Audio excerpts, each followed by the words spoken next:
Aleph, Bet, Ret, Gimel, Dalet, Hey, Vav, Zayin, Chet, Tet, Yud, Kaf, Chaf, Lamed, Mem, Nun, Samech, Ayin, Pei, Fet, Tzadi, Kuf, Resh, Shin, Sin, Taf. Now I think I've said enough.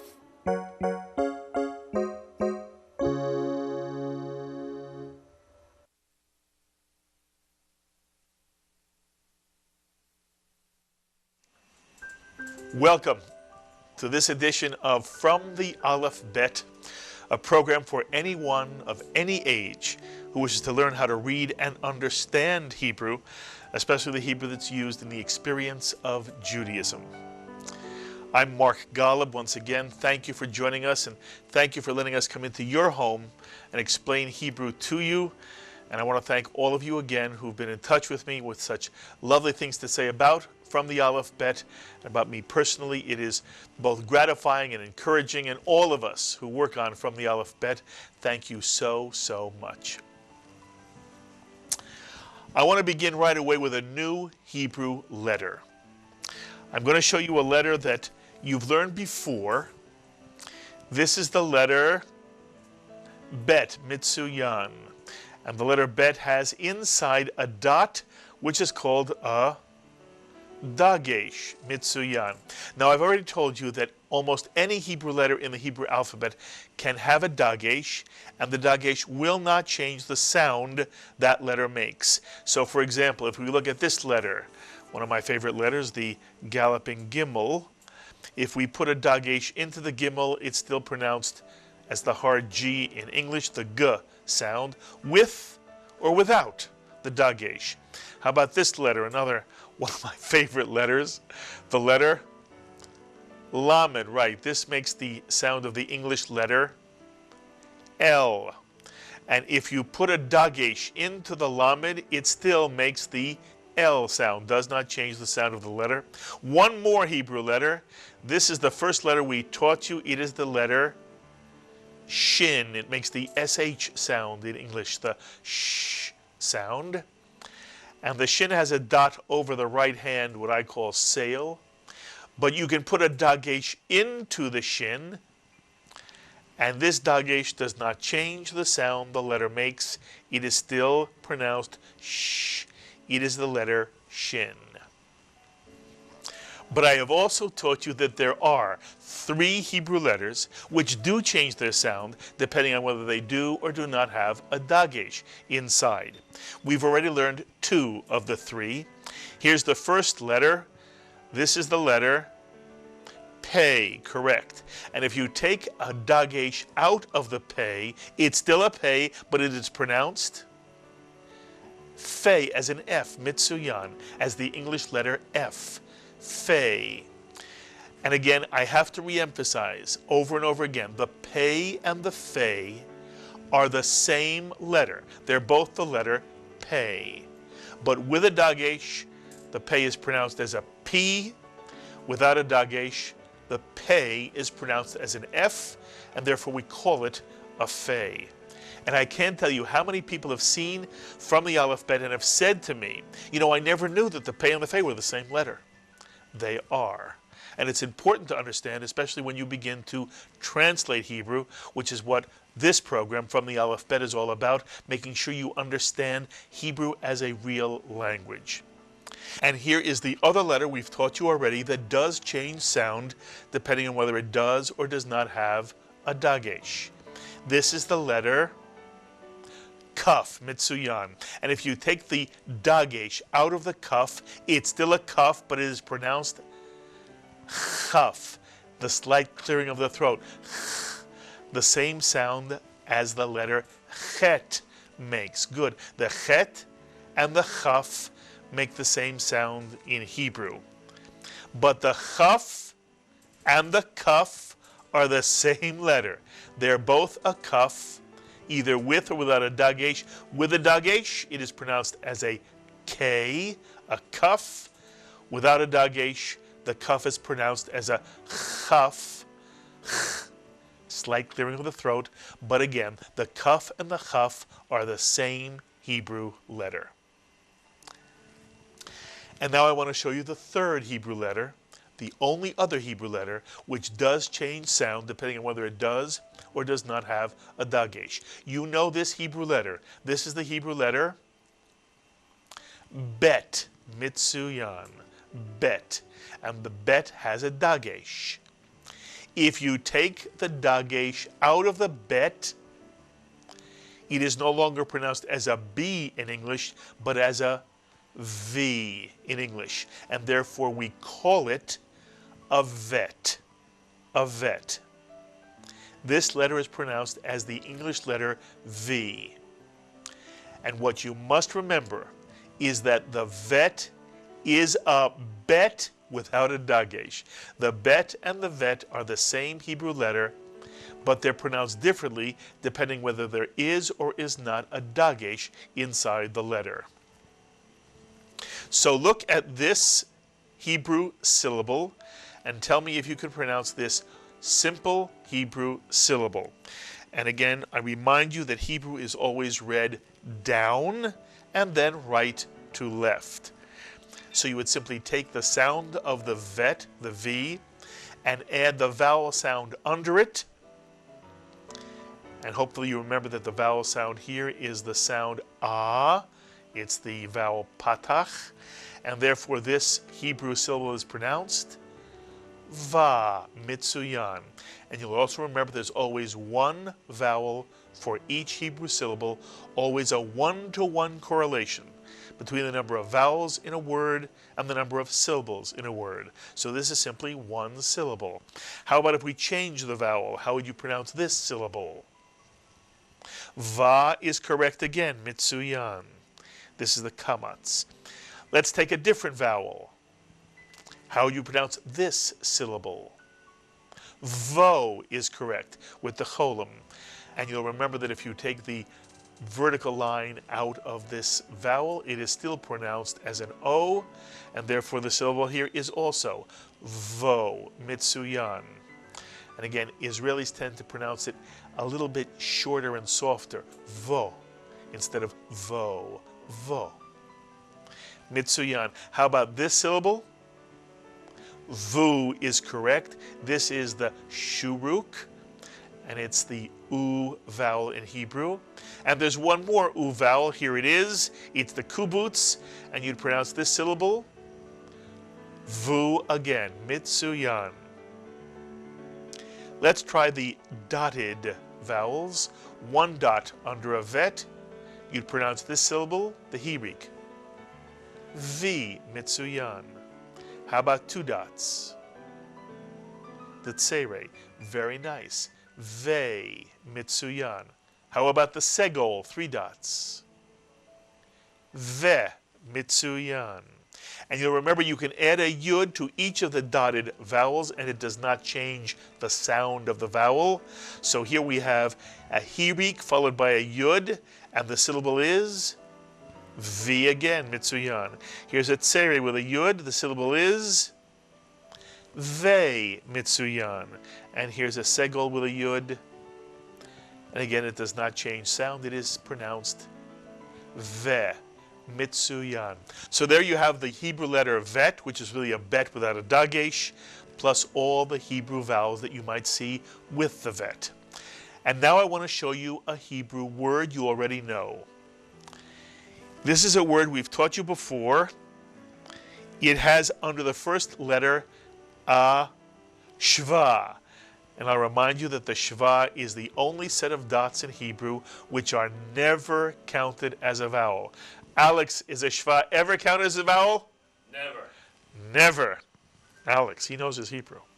A shva is never counted as a vowel, mitsuyan. Even if it's pronounced, and we've taught you that a shva can either be pronounced or silent. If it's silent, a shva ends a syllable or closes it. If a shva is pronounced, it begins or opens the syllable, and then it is pronounced I, a short I, as in the English word fish. But a shva never stands alone. It is always added to the beginning or the end of an existing syllable. So here you see a Hebrew word we've shown you before. How many vowels in this word? If you said 2, you are correct. We have the kamat's under the resh and the kamat's under the chaf. And therefore there are two syllables in this word. Where would you draw a line to divide this word into two syllables?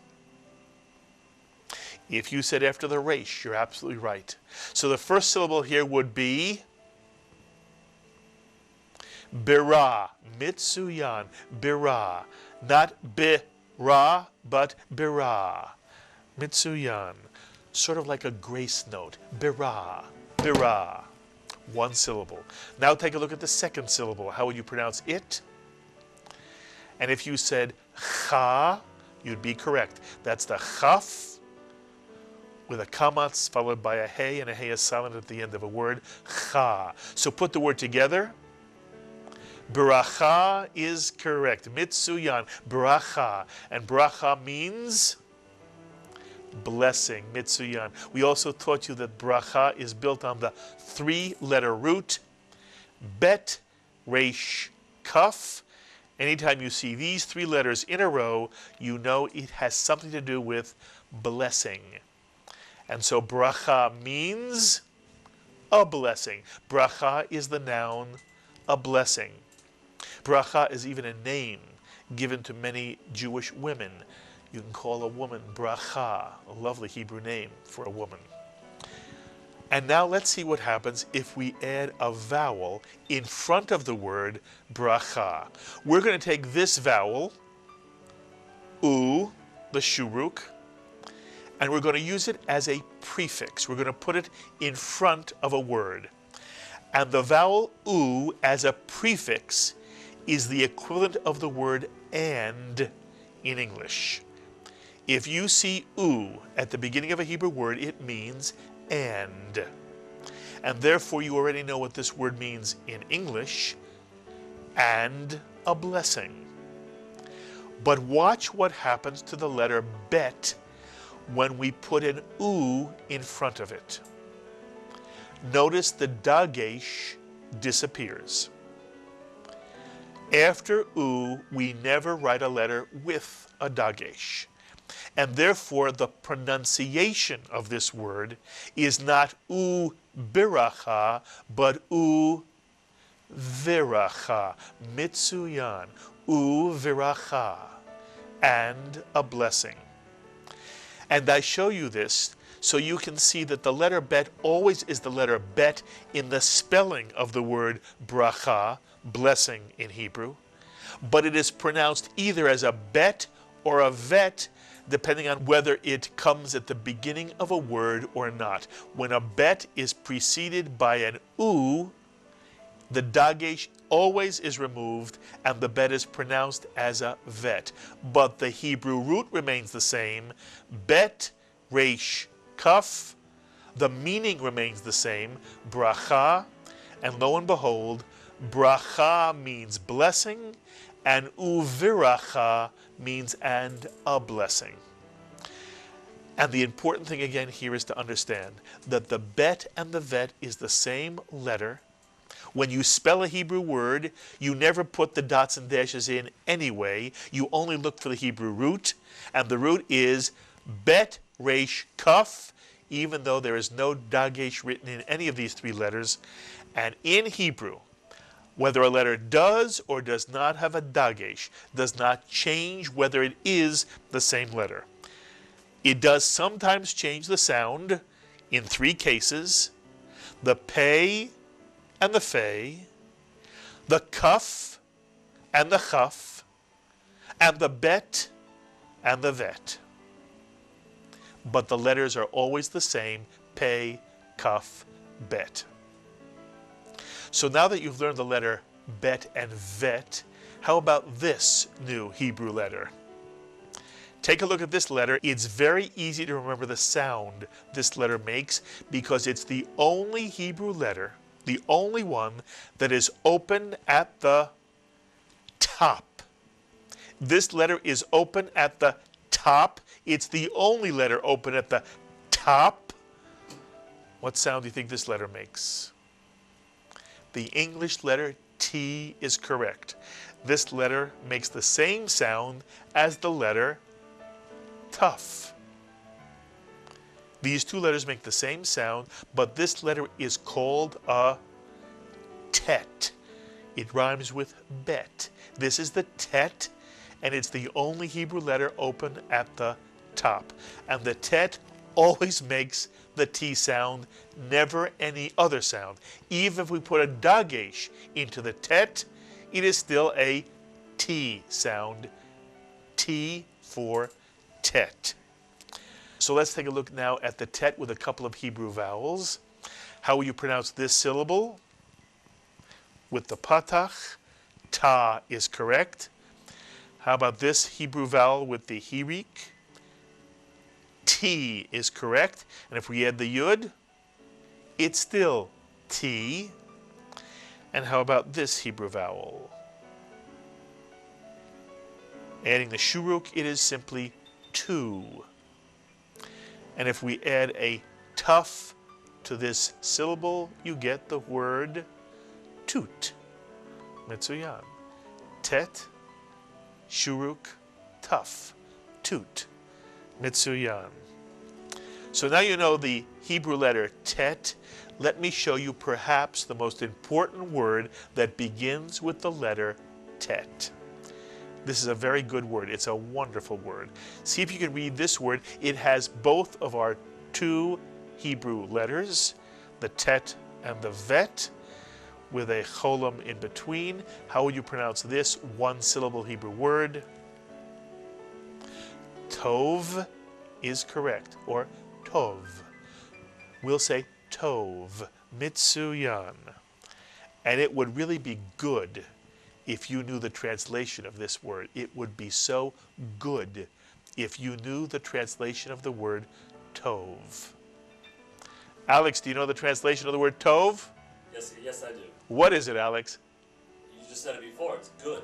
Good is correct. This is how you say good in Hebrew, tov, mitsuyan. Tov is the word for good, mitsuyan. By the way, I'm going to put another Hebrew word up for you. See if you can read this Hebrew word, because you know all of the Hebrew letters and you know the shva and the vowel of this Hebrew word. Notice this is a one-syllable word because there's only one vowel. And notice that the shva is under the first letter of a word, and whenever a shva is under the first letter of a word, it is pronounced I, as in the word fish, but it is not a syllable in itself. So can you read this one-syllable word? If you said me'od, me'od, you are correct. Me'od. And there is a phrase, Alex, we're going to show everyone. This phrase is tov me'od. And the question is, what does me'od mean? And if you know the Hebrew root of this word, it's very interesting to understand how it's translated into English. The root of this word is the three letters you see, mem, aleph, dalid. And anytime you see this Hebrew root, mem, aleph, dalid, it has something to do with strength. Anytime you see mem, aleph, dalid in that sequence, it has something to do with strength. And therefore, what do you think the translation would be of tov me'od? Tov me'od literally means good with strength. And the English we tend to translate this into is very good. Something is good and strongly good. Strongly good in English is very good. So tov means good.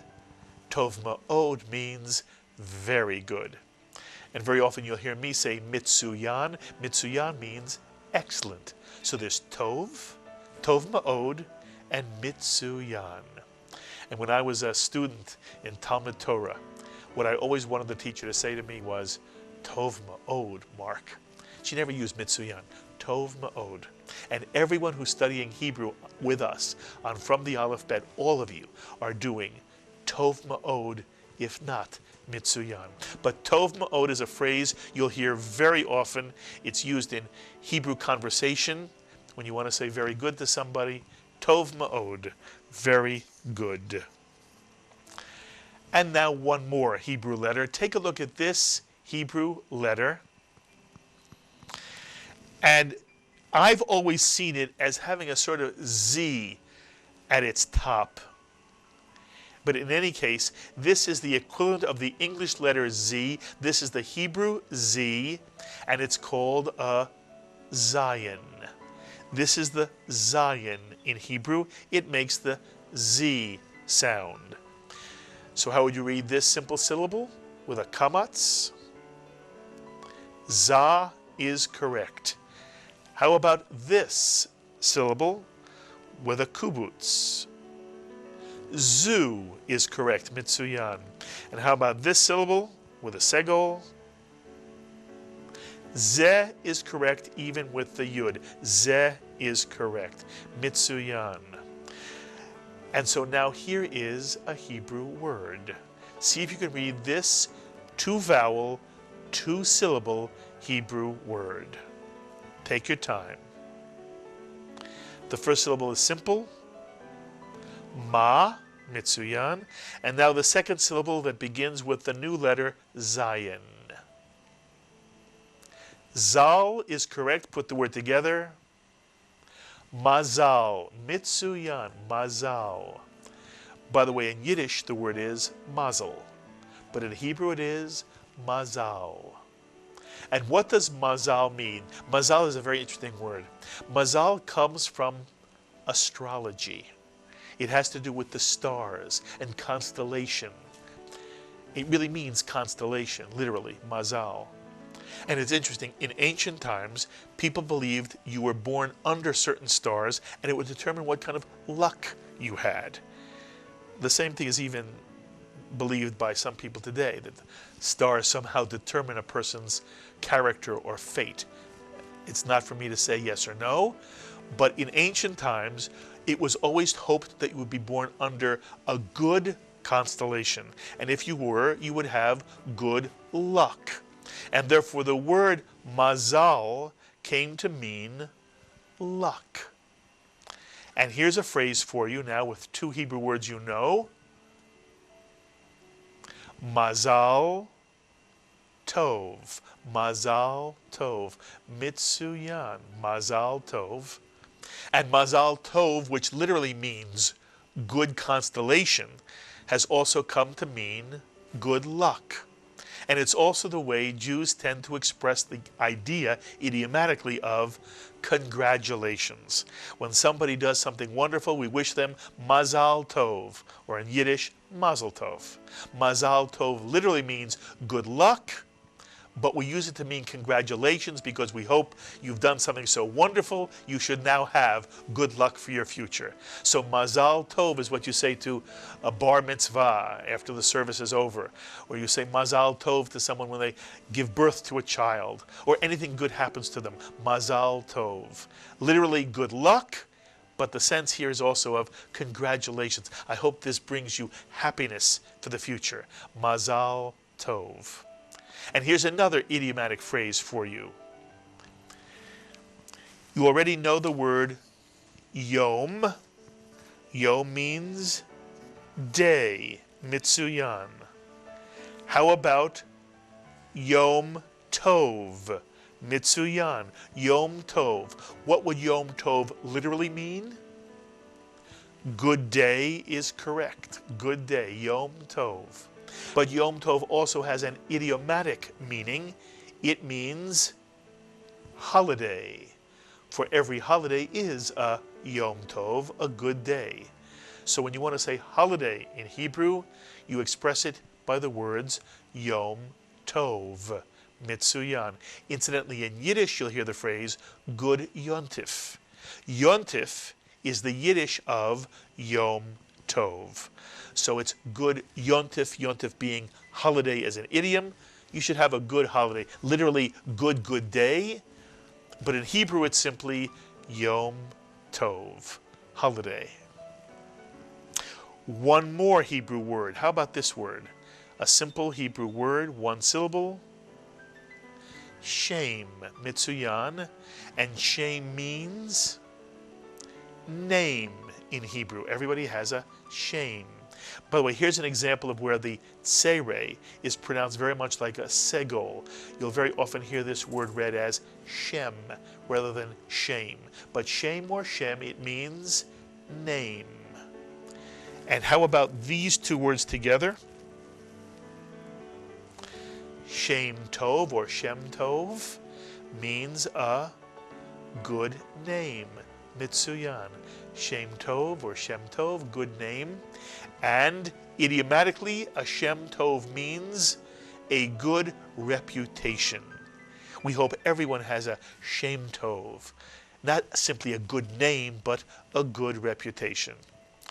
And since we're talking about the word shame or shem, let me show you one more thing about that word. Sometimes you'll hear people use the word shem with the syllable ha in front of it. Hashem. Hashem. You'll remember ha means the in Hebrew. It's the definite article. It can be put in front of any noun. So shem or shem is name, and Hashem would be the name. And for very observant Jews, the word Hashem refers to God. And the idea in the Jewish tradition is, for very observant Jews, not only would they never pronounce God's name itself, they would not even use the word God. And so instead of using the word God, they would use the word Shem, name, Shem, to refer to God's name. And therefore, when you hear the phrase Hashem, they're referring to the name, meaning the name of God or God. And so here's one last Hebrew phrase for you today. Take a look at these three Hebrew words. Can you read these three Hebrew words? The first word has two vowels and therefore two syllables. The first syllable is ba, mitsuyan. The second syllable is al, mitsuyan. The second syllable begins with the silent ayin. You put the word together, it is Baal, or very often simply read as Baal. And if you now put the three words together, you get Baal Shem Tov, or Baal Shem Tov. And Baal means master, and Baal Shem Tov means master of the good name. And the Baal Shem Tov refers to an actual person. It refers to the Baal Shem Tov. This individual, known as Israel Baal Shem Tov, is the creator in the 18th century of Hasidism, the Hasidic expression of Judaism, and the Baal Shem Tov was the founder of Hasidism. So Baal Shem Tov may be a phrase you've heard all your life, and now you understand what it means. Master of the good name.